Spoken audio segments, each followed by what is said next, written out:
The price of natural gas has hit a 52-week high on fears of a cold January in the United States. The natural gas futures price has risen by almost a fifth to over $4,200 per 1,000 cubic feet. Meteorologists are predicting substantial snow and ice along much of the east coast in coming weeks. The futures natural gas price is already up more than 50% in 2024.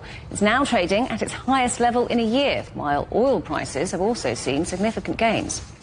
Well, let's talk now to Christof Ruehl, who's Senior Research Scholar at the Center for Global Energy Policy at New York's Columbia University. Good to see you again, Christof. So, cold weather on the way for the States, likely in Europe too. This deal allowing Russian gas through Ukraine to Europe set to expire. Given this cold weather on the way, which countries will be most affected by this, and what will it mean for them? Well, it's a bit of a historic occasion, you know, because this is the last gas. I shouldn't say the last gas. Nobody should say that from Russia to Europe. It's the last pipeline gas from Russia to Europe, because Russia also produces liquefied natural gas, which enters global markets and through the back door finds its way through Europe. But it's historic because it's the last pipeline, drop of pipeline gas, a bubble of pipeline gas. On the other hand, it's not so dramatic because Europe used to get about 35% of its imports from Russian pipelines, and now this is already down to 8%. Well, just to put it in perspective, in numbers, without even caring about the units, it used to be 65 BCM, now it's about 14 BCM. Most affected by that outage would be Slovakia, and then Austria. We have heard that the Austrians cancel it themselves.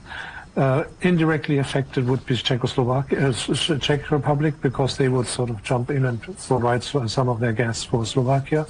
Also affected, hardly mentioned, is Moldova, because there's a breakaway republic part of Moldova which gets about 2 BCM of gas from Russia, and they haven't paid their bills forever. So in that case, it is Gazprom switching it off. So you have some small countries affected, and you have general agreement, I should say, that there will be no outages because of the disruption. In the background, you have price increases, which I really think should be blamed on the weather rather than on this expiring contracts. Is this, though, going to put further pressure on those prices, as you say, already boosted by cold weather forecasts? Are we going to see those prices go up more?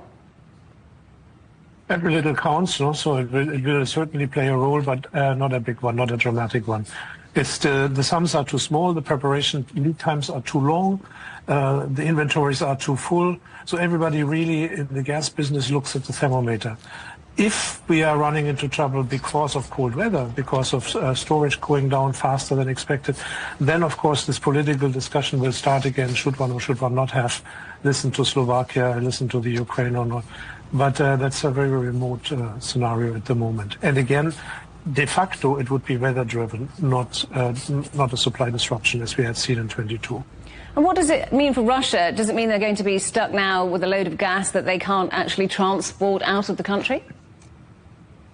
For Russia, strategically, it's certainly bad news, because it means that the last gas bubble, so to European pipelines, has passed, and it will be much more difficult to re-establish that system once it has been interrupted and once European countries have found alternative suppliers.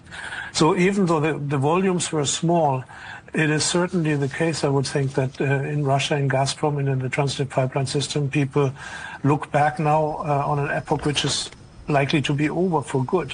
And that's a problem, because Russian gas production is highly concentrated in the western part of Siberia, and there is, as of now, only pipelines to Europe, to the west. There's no pipeline to the east, to China. So that means a large chunk of Russian gas in western Siberia is now stranded, cannot be produced because it cannot be transported.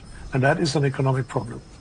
Christof, good to talk to you as always. Thank you for joining us on the programme. That's Christof Ruehl from Columbia University.